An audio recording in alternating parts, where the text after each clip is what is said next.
No one wins when you have to go to trial. And I mean that because when you go to trial and you get up on the stand and you say awful things, even if they are true, about your other family members, your ex, your mother, your grandmother, your daughter, all of that is going to compound what was already a bad situation. Welcome back, guys. Today on the podcast, we have with us Jen Rodriguez, who is one of the paralegals in my office. I've invited her today because I would like her to take the opportunity to give us a little bit of insight about the types of people that we talk to on a day-to-day basis, and more importantly, the questions that they have when they call in. I thought that this would be a good opportunity for me to try to answer more legal questions from someone who would have more knowledge about what people who are out there looking for an attorney need to know. So it's so wonderful to have you here with me. Thank you. Thank you, Crista. It's such a pleasure to be here. I'm very glad that you could be here. So you have been a paralegal with the Haynes Law Firm for approximately 3.5 years now. What made you want to become a paralegal? My interest began in college. I was in my last year at Cal State Long Beach. I did 5 years there. And on my very last semester, I took one of my higher unit classes, family law class, and it was taught by an attorney, a family law attorney. And she really gathered my interest into the field. That time, it was too late for me to change my major.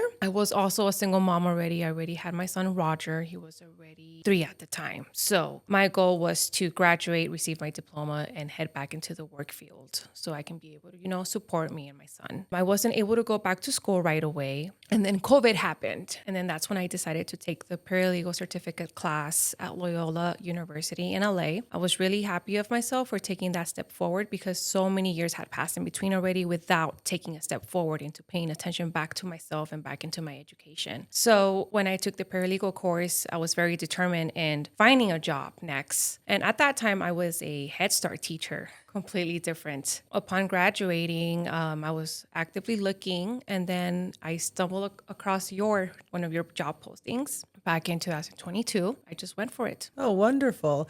And back when you were in your family law course, what most interested you about family law at that time? The custody and visitation battles, specifically because it spoke close to home. I was dealing with a custody and visitation case at the courthouse. I wasn't too informed. And when I was Googling certain things, I just kept confusing myself also. So just learning more further details about custody, visitation, and how even though parents, the goal is to raise a child and be successful together, certain individual problems were getting in the way. So at that time, the professor was able to explain further how she handled those cases, since it was something that I was also experiencing in my life, is what pretty much gathered. It just brought the spark back into my life to learn more about it, get clarity on it, so it can also help me on my case. Okay, wonderful. And now that you've been immersed in family law and guardianships and conservatorships for 3.5 years, what now interests you the most about working in that field? Overall, helping people and helping families. I love being able to guide them, to explain things to them. I feel like at some point I needed that help, but I didn't have the money to hire an attorney. I didn't have the resources. I didn't have the means. So to me, is being able to support families in one of the most emotional and hardest places of their lives, and pretty much holding their hand and guiding them through it. And you said that back when you were going through it, you didn't really have any resources and you couldn't afford to hire an attorney yourself. So you found yourself on the internet Googling a lot of things, but you got confused. Is that correct? Correct. When you speak to potential clients or even clients within our office, do you find yourself that the clients or potential clients also find themselves confused? Yes. And they also explain to me that they use ChatGPT or AI or whatever other type of internet source. As they read the information that they Googled, I already know from experience working with you, or I look back into my journal and read the notes that I keep, that information they read is not 100% accurate. And when potential clients call into the office, what are some of the types of legal problems that you've come across in our office? For example, parents that recently got separated and they have to work out through visitation schedules and they don't have an active open court case. And now mom suddenly decides to keep the children away from dad just because she felt like it. And then upon asking prospective dad, if he was the one that called in and asked for a consultation, asking him further details, if there was anything emergent that happened, is there any kind of domestic violence that occurred? Has the police been involved before? Upon them answering those questions, and they say, well, nothing happened. We were okay. We were communicating effectively. We were alternating weekends. I kept the kids last weekend. Now it was mom's turn to keep the kids next weekend. She suddenly just changed her mind because she found out I have a new girlfriend, for instance, correct? So I believe mom is getting jealous and she doesn't want me to see my kids now. So what do you do then? Speaking to the clients and gathering all this information, and it's noticeable that it's not an emergency because there's no domestic violence that was included. The police hasn't been involved. CPS is not included either. The next step to ask is...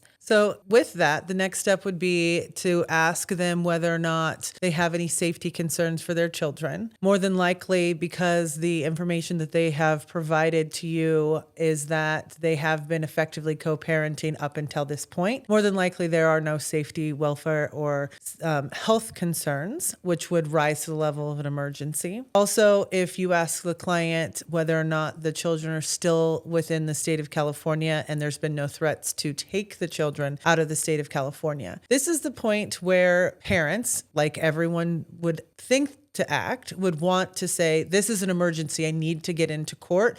Someone needs to help me. And from a realistic standpoint, that's absolutely true. Unfortunately, under the law, as it pertains to ex partes, or otherwise known as emergency filings for custody and visitation, you are limited to basically two separate sections, which is one, there's a threat to the physical, emotional safety of the child, well-being, or health, or there's actual physical sexual violence as to those. Or the second prong is that a parent has threatened to take the children out of the jurisdiction of California. Under those two circumstances, then an ex parte is warranted. However, when one parent is just being precluded from seeing their children, what can a parent do? Well, unfortunately, a parent can file an ex parte. More than likely, it's going to be denied because there is no emergent situation. But more importantly, what they can do is they can still file that same ex parte and ask for an order shortening time so that they do not have to go 6, 8, 10, or 12 weeks without seeing their children. Because from a legal standpoint, there's nothing that you can do prior to court orders being in place to enforce them. And the order shortening time is going to get them in on an emergency basis and get them sent to mediation and get them into court sooner than later. But it also puts the other party, the party who is withholding the children, in a position where now they know that the court is going to be involved and that there could be serious consequences. But I do want everyone to understand that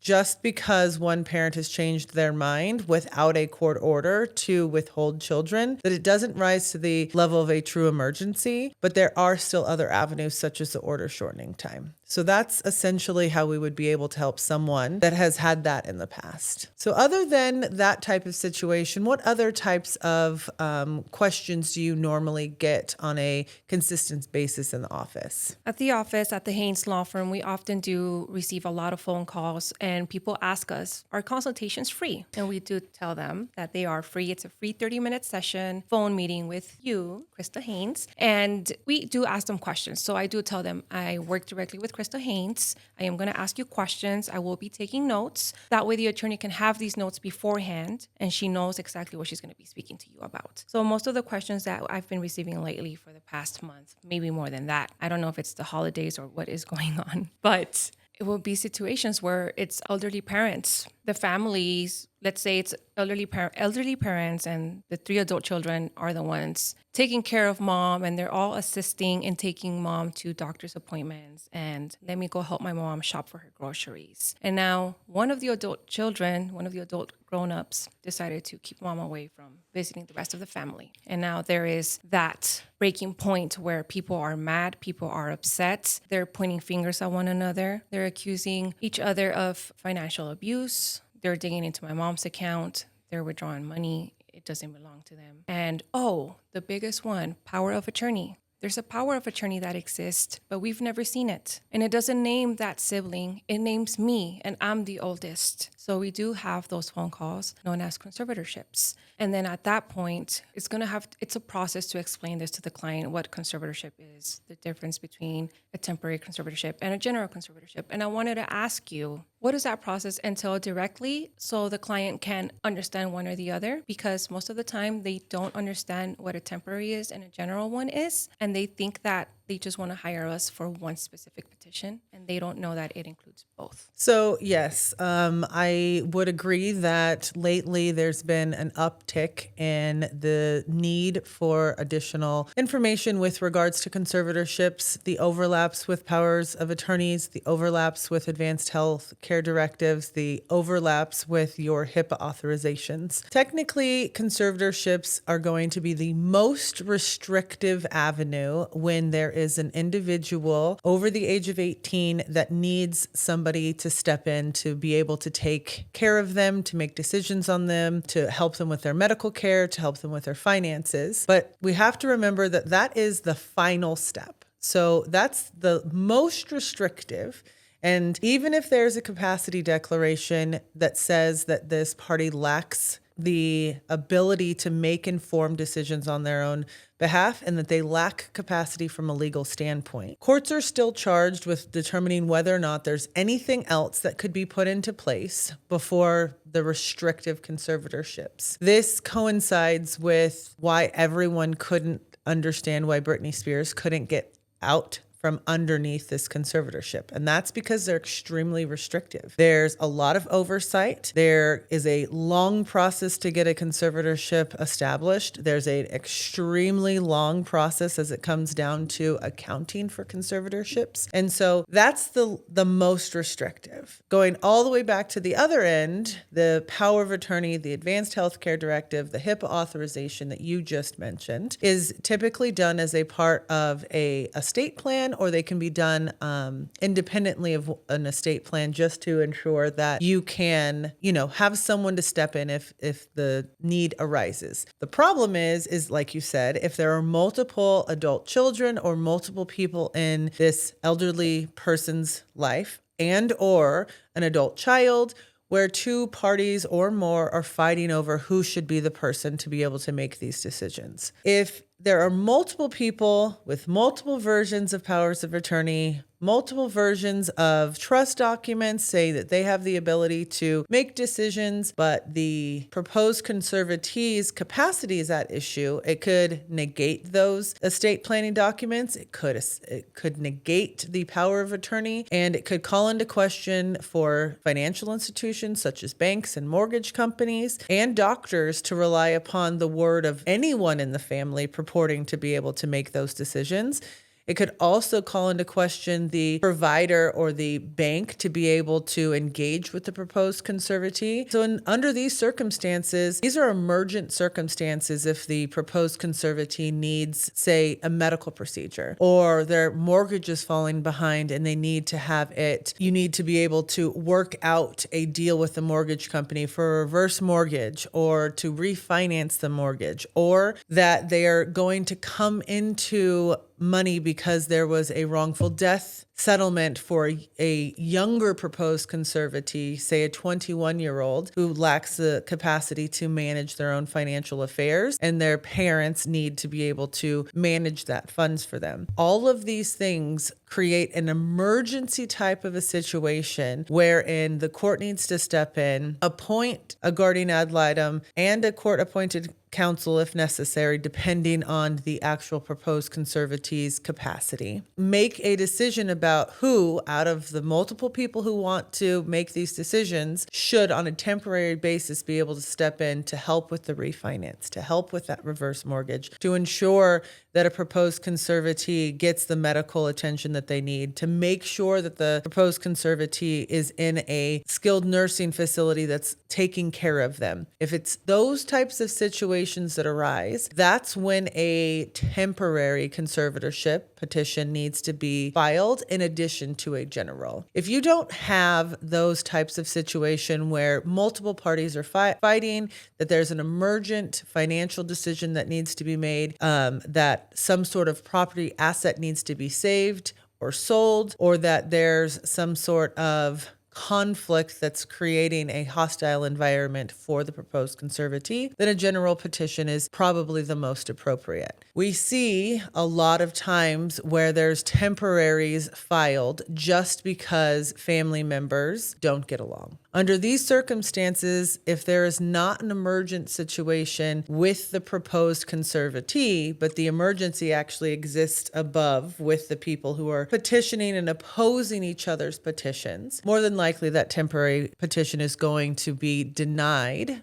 until court-appointed counsel, guardian ad litem, and the court investigator conduct their investigation to determine what really needs to occur for this particular proposed conservatee. And I think that one of the larger things that family members, if you are watching this and you're determining that this might be something that you really want to consider, I implore you, however, to try to work it out amongst your family, because these are long, arduous, and drawn out processes. And the person who typically loses in all of this is the proposed conservatee, because they're being pulled in several different directions between their children, between their husband, between their parents, and they're the ones who ultimately are not getting taken care of. So this is the time to come together, analyze the estate planning documents from when everyone can understand and trust that the proposed conservatee had capacity to explain what their desires were for who were supposed to be making these decisions, to talk to the attorney who has prepared the new estate planning documents,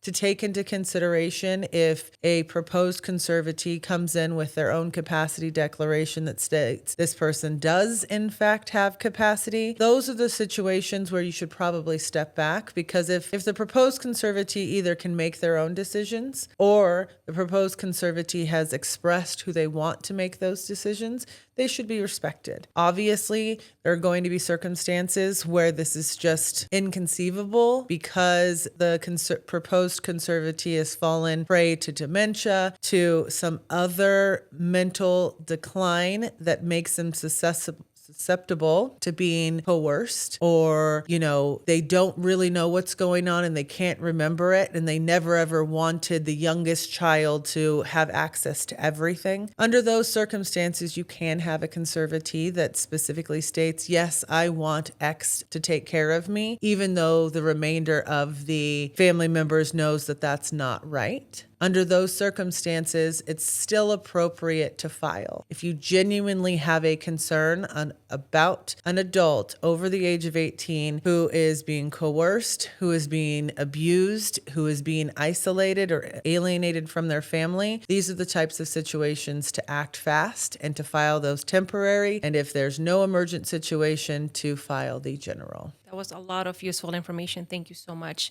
And just for clarity and clarification, on behalf of the audience, I wanted to ask, can conservatorships override the power of attorneys, healthcare directives, etc., just for clarification purposes? So again, reiterating the fact that conservatorships are going to be the most restrictive. You're going to have a judge look at the proposed estate planning documents or the power of attorney or the advanced health care directive in the totality of the circumstances. Is there other evidence to prove that the documents were a result of some sort of coercion or control or even duress? Or is there some other figment of actual credible evidence to suggest that the conservatee didn't sign them? And in your petition for conservatorship, if you think that an estate planning document was forged, was gotten out of coercive control or duress, in that same petition, you want to bring to the court's attention that you need to call into question these documents because we don't believe that they in fact can exist or are credible because the conservatee didn't have capacity to do so. But just filing the conservatorship itself does not immediately override the estate planning documents. In fact, if the estate planning documents existed from 10 years ago and the proposed conservatee has never updated them, and the person that was supposed to become the trustee or the power of attorney or the advanced health care directive then wants to operate under those, a conservatorship can actually be denied, because if the power of attorney or trustee can effectively manage the proposed conservatee's estate and their person, then a conservatorship would be considered too restrictive under those circumstances. However, it's the situation where a conservatorship was filed and then new estate planning documents just magically appear. Those are the easiest to call into question, because that usually indicates that someone was using some sort of coercion or control to be able to obtain those documents just to keep, more than likely, their bad deeds out of the court's eyes. Awesome. Thank you so much, Krista. And earlier you did throw a lot of terms, legal terms, court-appointed counsel, guardian ad litem. And I do have clients that ask me, is there a difference? And secondly, why were they selected, or who selects them? And third, once the investigation process has started and they submit the reports, and then the family says they didn't investigate fully or thoroughly, they missed information, they didn't contact certain people in the family, or the report and all is false. Okay, so I'll break down that question. The difference between a court-appointed counsel and a guardian ad litem is, yes, there is a difference. Court-appointed counsel is appointed when the court believes that the proposed conservatee or conservatee has sufficient abilities to express themselves, to be able to have someone stand in their shoes to articulate specifically their wants, regardless if their wants and desires align with maybe what is in their best interest. A guardian ad litem, on the other hand, is an individual who has been appointed to advocate specifically for the proposed conservatee or conservatee's best interest, regardless of their wants and desires. So this is the same type of thing as minors counsel in a custody and visitation. Minors counsel comes in to speak to a child who's obviously not old enough to articulate their desires or wants. And the minors counsel has to take that into consideration. But if they want to stay with, say, mom, because mom has no rules in her house, that's not in her best interest. So that minors counsel and a guardian ad litem would step in and say, I've analyzed the entire situation, taking into consideration what my client wants, the wants and desires of party A and party B, and this is my assessment of what I truly believe is in their best interest. Whereas court-appointed counsel, even if they don't agree at all with what their client wants, has to just be essentially a puppeteer saying, my client wants to live with mom because mom is fun. That's the difference between the two. The second portion of your case is that court-appointed counsel and guardian ad litems are appointed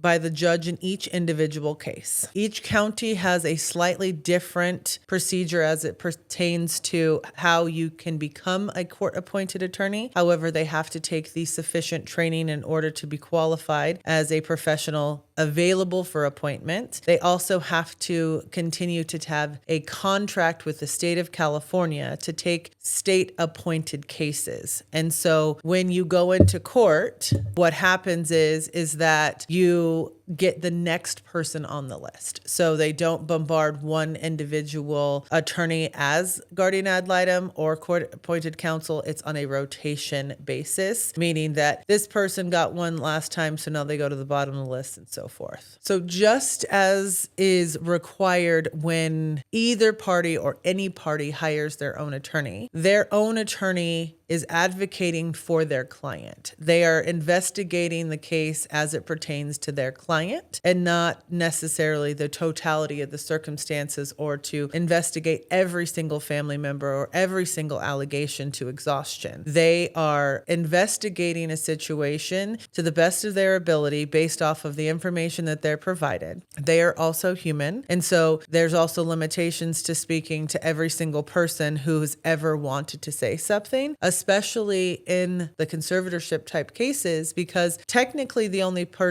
people that guardian ad litem or court appointed counsel has to speak to is their client and anyone who is a petitioner or has filed an objection. So that's often the case of why family members feel left out. They are not a party to the case and therefore their input is not required. They may be entitled to notice, but if they haven't petitioned the court for some sort of role or involvement or objected to one party's petition or not, then the guardian ad litem or court appointed counsel doesn't feel it necessary to reach out to those people because they also equally would not have a seat at the table, so to speak, when it came down to trial. And just like in police reports written by social workers, reports written by mediators, you have to take these reports with a grain of salt because an individual with their own biases, their own opinions,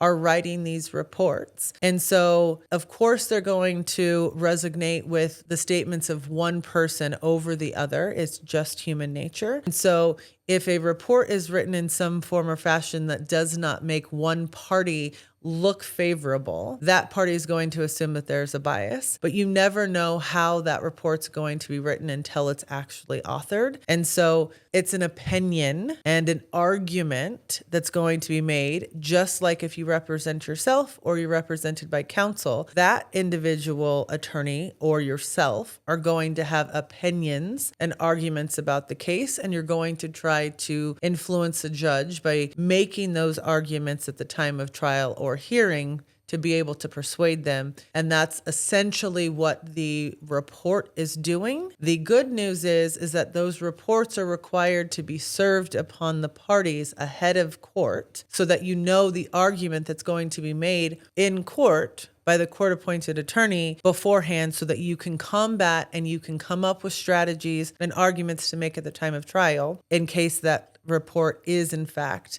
negative towards you. So the reports are more of a reflection in the best interest of the conservatee. Moving forward, questions that my clients tend to ask is, how do we show our case? How do we provide our evidence to prove that the report was not 100% accurate? There is documentation. We have text messages, for instance, between the family members. For instance, I have a case currently where the caregiver was inadvertently included in text messages and where the siblings are communicating about the funds and the money that's allocated into a certain bank account of the proposed conservatee. Now, in those instances, that communication has to be forwarded to the proposed conservatee's attorney, correct? So yes, one, it's not absolutely required that you make the disclosure to court-appointed counsel because the text messages are not necessarily from your client about the proposed conservatee. Under those circumstances, it was the caregiver. However,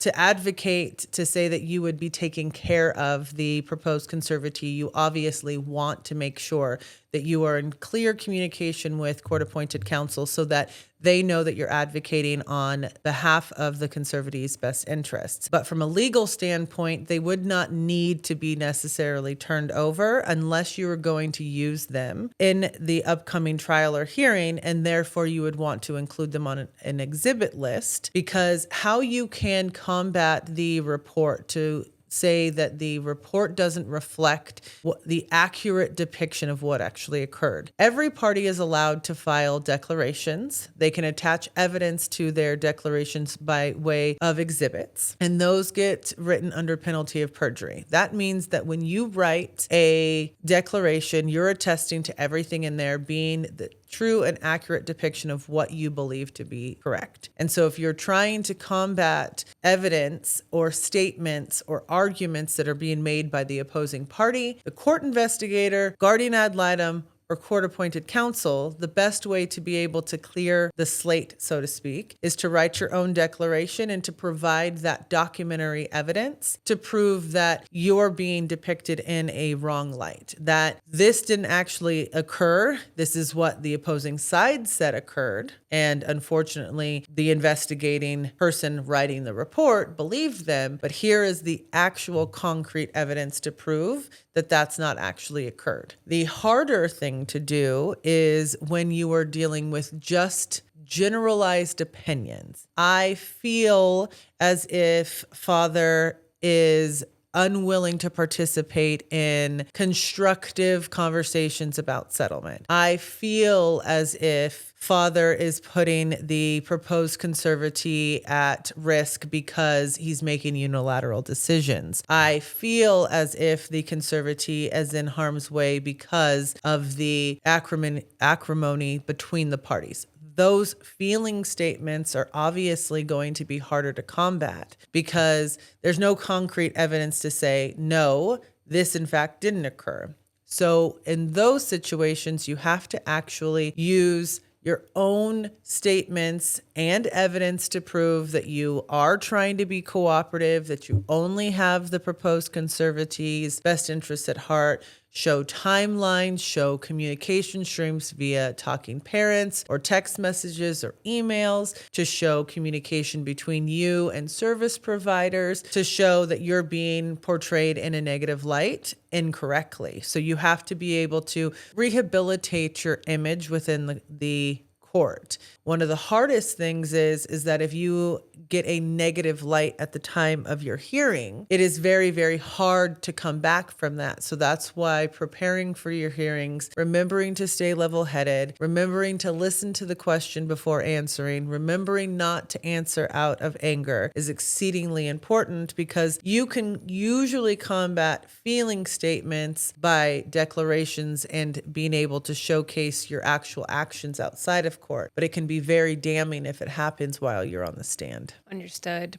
And as you were speaking, my mind was racing, and it took me to a different experience, to one of my personal cases that actually shook me a little bit, because it was, even though I heard it happen in the office with other cases, experiencing myself and knowing how actively I was working on that case and communicating with the client, touching bases back with you, actually did move me. So in this specific case, I remember that the judge had ordered 2 different family members to communicate about the care of the proposed conservatee. In that case specifically, it was the oldest daughter and the oldest grandchild. When it came to communication, they were not on the same page. One thought one thing was the best thing to do, the other disagreed, and she thought she knew better because she was the oldest daughter, and I know better because that's my mom. I know her better than you do as grandchild. In that case, since they were not in agreement, and during their court cases, during the court proceedings, they would act out at the hearings, and they would have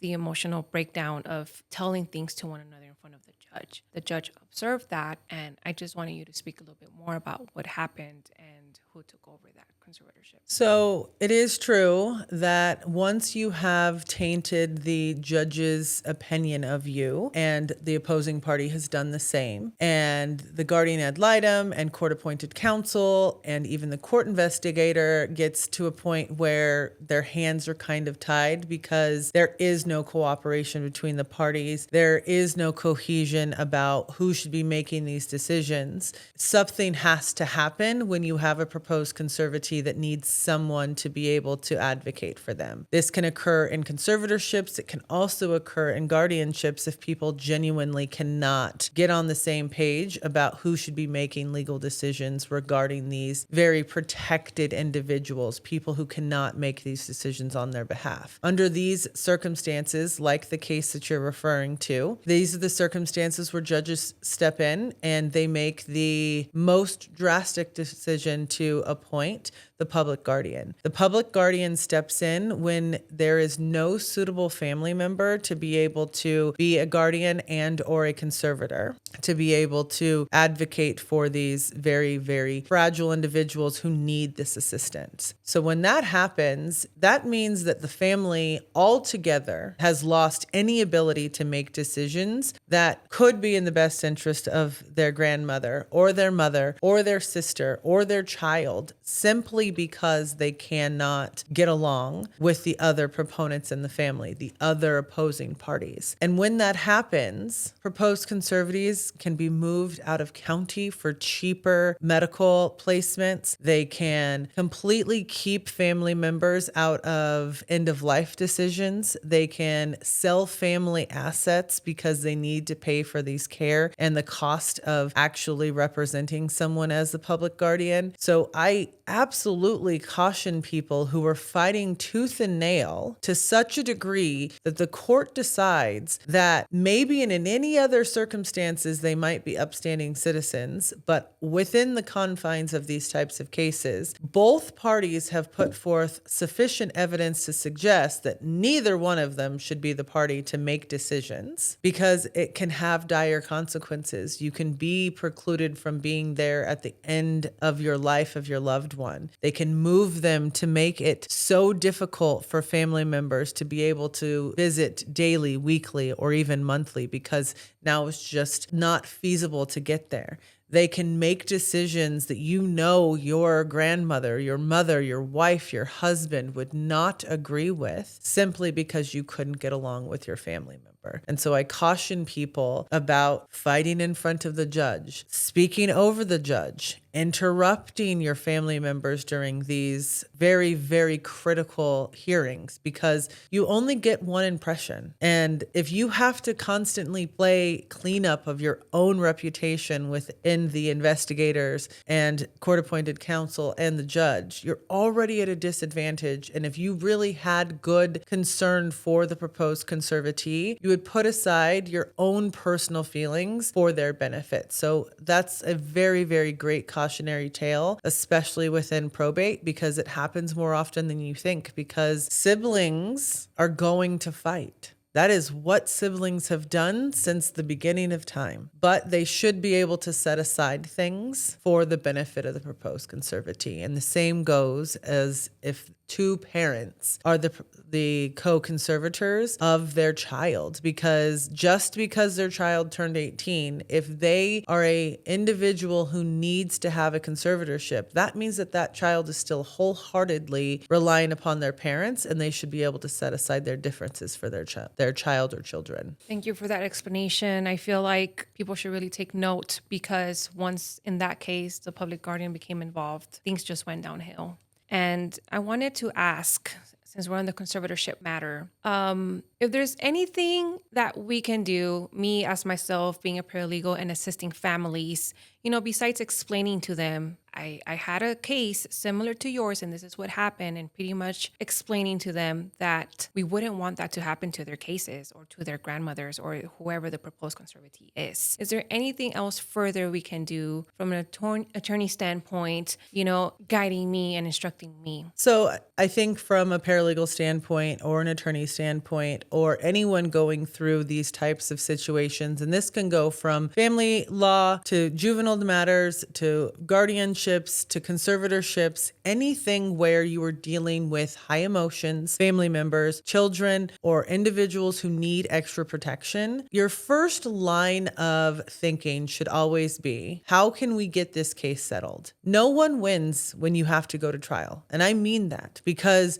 when you go to trial and you get up on the stand and you say awful things, even if they are true, about your other family members, your ex, your mother, your grandmother, your daughter, all of that is going to compound what was already a bad situation. So encouraging them to not go down the same route is always, always good advice. But really, really asking them for their settlement proposals, reaching out to opposing counsel, reaching out to court-appointed counsel, reaching out to the guardian ad litem, reaching out to the court to see whether or not that you can utilize their mediation services, considering doing private mediation if it's a life or death situation wherein you want to actually celebrate someone's life rather than fight to the death. This is what's going to save people peace of mind. The conservatee is going to feel better about it. Children are going to be safer. Less families are going to lose their children to the system if they could just stop fighting with one another and focus on what really matters, which are children. So it's really, how can we settle this case in a fair and efficient manner rather than constantly fighting and pointing fingers? So as a party in a case, or as a paralegal, or as an attorney watching this, I implore people to really actually try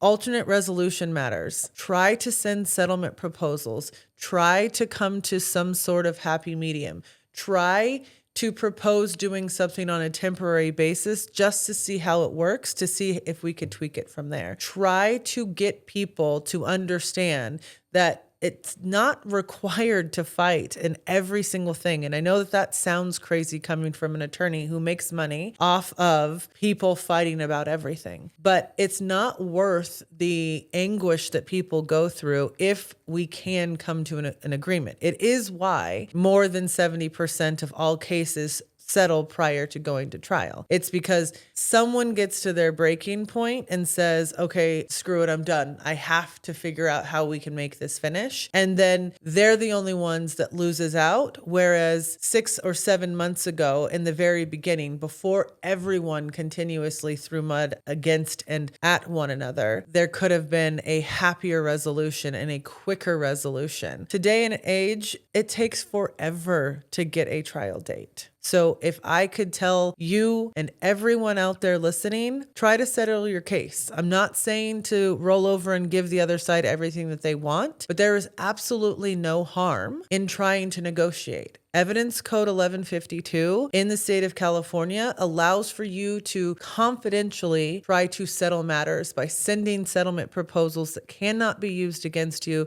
at the time of trial to try to resolve issues sooner than later. If you can't resolve all of the issues, try to solve partial amounts of the issues so that you can only have a judge focus on the things that you genuinely cannot agree upon, so that you can get a trial date sooner because you're using up a lesser amount of hours of the court's time than if you say, nope, everything is at issue. Just last week, I have a conservatorship matter that the time estimate is 10 days. That is set next August. When someone has already gotten to a point in their life where their capacity is now lacking and they are physically, mentally, and psychologically declining, 9 months from the date that you get the trial date to the day of trial is such a long period of time for that proposed conservatee, and they've lost that amount of time with their family to enjoy their life, to not constantly be in fear of having to go in and out of court. And so I just implore people, try to settle things and try to settle anything that you can so that you don't have a 10-day estimate. Thank you so much for that information. And I wanted to ask you, besides conservatorships, if you wanted me to speak on anything different for the audience, for the people that are listening in right now. So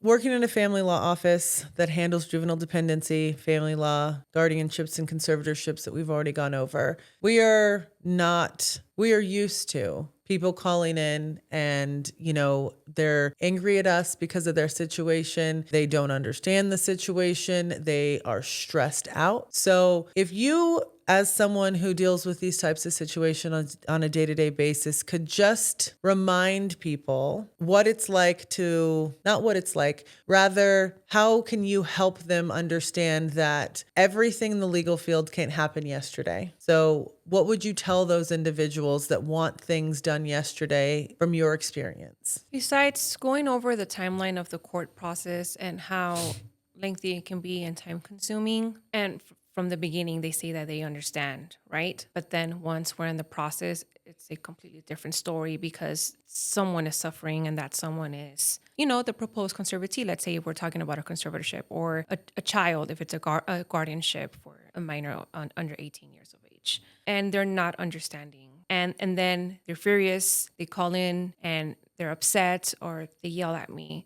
I don't make it my point to argue with them. My job is to diffuse the situation And if we can't speak and we're not understanding one another, or they're not understanding that this is what the judge ordered today, I can't change that. It's just allowing them time. I tell them, call me back. And tomorrow, for instance, call me back the next day. Or if you want, we can have a third party. They can sign the form that you're acknowledging them that they will be listening about your case. And then we can have that phone meeting to discuss that.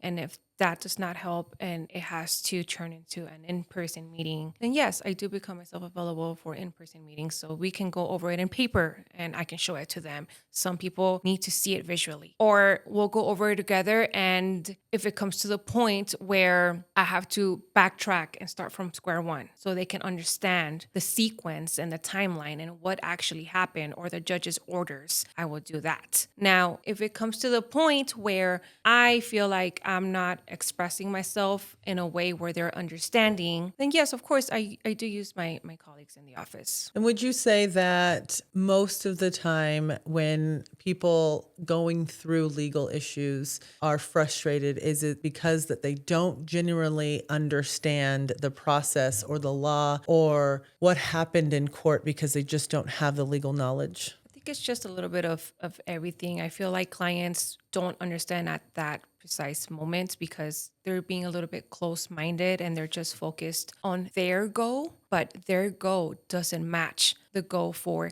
the best interest of the person they're fighting over. So it's just a matter of explaining that to them, and overall, who is it in the best interest of? Well, I want to thank you so much for taking the time today to come here and, chat a little bit about our office and the types of cases that we see and the consistent questions that we have from our potential clients as well as our current clients, so that people going through the same or similar situations can gain some insight. Because from my standpoint, I think that a lot of the frustrations or a lot of people's filings come out of what they think the law is versus what the law actually is, or how they can utilize the law to be able to get them to where they want to go. And so the entire premise of why I started this channel was to be able to bring to the audience as much information as I possibly can. So I appreciate you coming on, and we hope to have you soon again. Thank you so much, Crista. I appreciate your time and your knowledge and your explanation and the detail that you shared with us. Obviously, there's so much more that we could have touched on, but we'll be back. Thank you.